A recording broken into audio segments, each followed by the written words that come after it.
Raina, and welcome to So You Want to Be a Mermaid.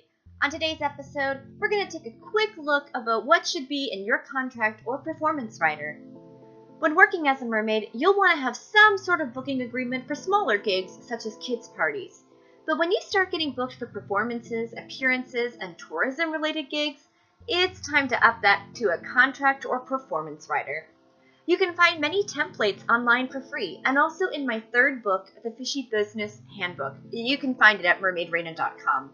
But what goes into your contract depends on each booking. Here are some of the top things you should consider. Number 1, parking. Everybody forgets this one, but it really helps if you make sure that you have a parking pass or access to the loading area for a booking. Otherwise, you could waste precious time being stuck looking for parking and trying to get your gear back and forth. Number 2, an area to change. Make sure you have a private space to get in and out of your costume. Remind the client that you can't walk in costume and you need space to change. Ask for an actual space, or they might just stick you in a bathroom stall. Yuck. Number 3, how long your event is going to be and the breaks that you need.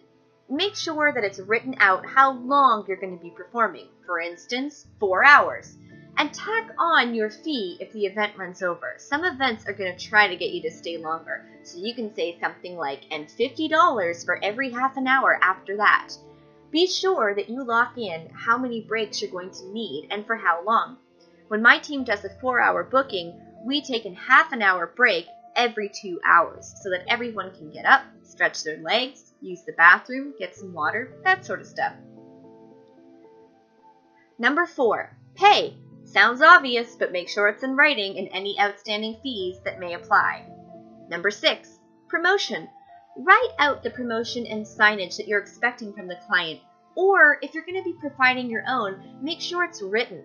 Sometimes you'll get people who are setting up an event and don't realize that it's in your contract that you are allowed to put up your signage, and they may need to give you assigned space for that. So make sure you have that written out so that you can fall back on it when you need it.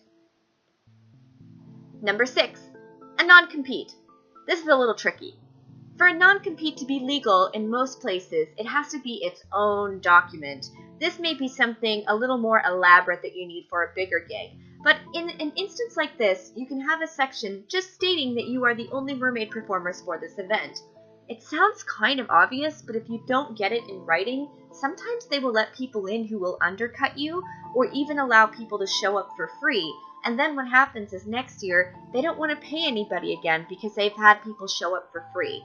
If you get the non-compete section put into your contract, then event security and staff can stop people from showing up in costume and basically trying to take your work from you and confusing all the visitors. Number 7, your environment. If you need shade or water to keep cool, or you need something to keep you warm, make sure that's in your contract. Don't bother asking other mermaids, how do I keep warm? How do I keep cool? Build it into your contract. Ask for things like a canopy to keep the sun off you, or purchase your own and let the client know they can rent it from you. Ask for blankets to keep you warm, fans if you're inside, whatever you need. It's totally normal to ask. Number 8, setup. Ask for help with your setup and ask them to provide staff who can help you get everything set up and torn down. And don't forget to ask for things that seem obvious, like chairs and tables if you need them. If you don't ask for them, they're going to get delegated to someone else. Number 9, if applicable, be sure that you have calculated your mileage rate. This is a really good time to look and see what your local government pays for a mileage rate and go somewhere around that. In Canada, we do it by the kilometers. In the States, you do it by the miles.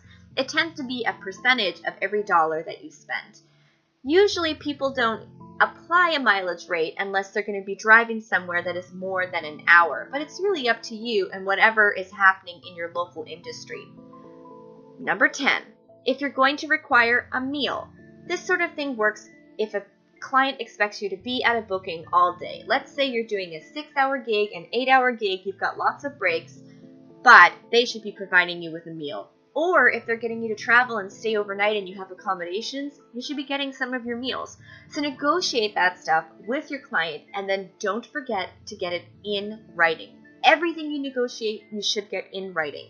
If you're discussing things with your clients, then make sure, even if you're on the phone, you follow up with an email and then follow up with a contract.